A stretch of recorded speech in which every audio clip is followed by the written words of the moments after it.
I am Kim Tracy with the Maxwell James Speaker Agency, and I am back with the exceptional dancer, Dr. T.C. North, out of Boulder, Colorado.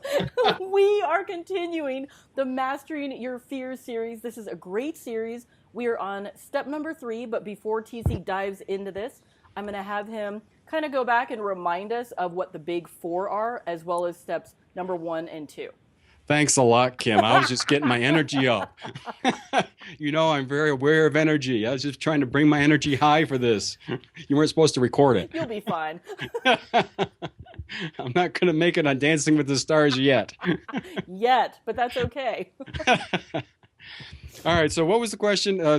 Review the big 4. So the big 4 fears: fear of failure, fear of success, fear of rejection, and fear of selling. And fear of selling includes not only selling products and services like we normally think of, but selling ourselves when we're in a job interview, selling ourselves to our spouses, selling our ideas to everybody around us, including our kids.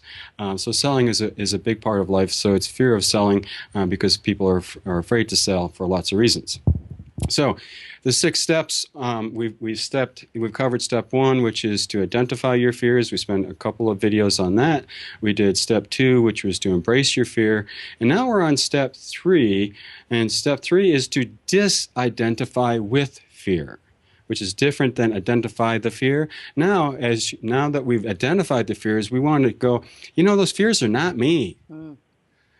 Those fears are not me. Fears come from our life experiences and how we interpret our life experiences, but they're not permanent. They're not me.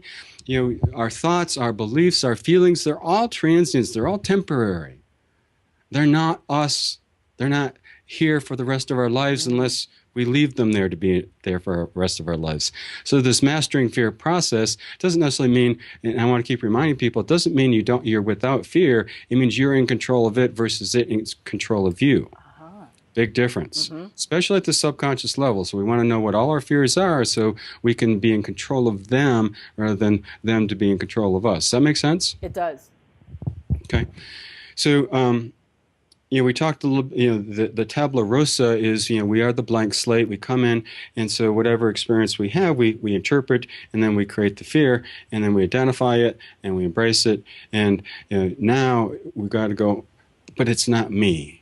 So that's part, like the embrace. We talked about the embrace. Now I want to step back and go, it's just not me. Okay. It's not me. And really get it outside of yourself. And this is really important to disidentify. I've worked with a lot of people who are worriers, and they say, I'm a worrier. That sounds like a permanent state, doesn't it? It's not. Worry is a form of fear. And it's something that you've developed through your life. And some of it's in our culture, and some of it's, in our parenting or in our households or wherever we grew up, the learning that we have.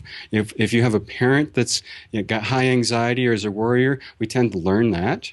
That's scientifically now documented. But we also can unlearn it. Okay? It's just something we learned. Does that all make sense? 100%.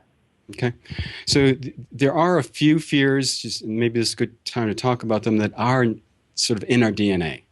And they're innate fears. There's spiders, snakes, and heights are examples of innate fears. But everything else we have created, and so we want to disidentify that they're not us, they're not part of us, they're not part of our DNA, and so we can learn to master them. So that is the 3rd step. Excellent. Thank you so much. I look forward to doing the 4th step with you soon. All right. We're on.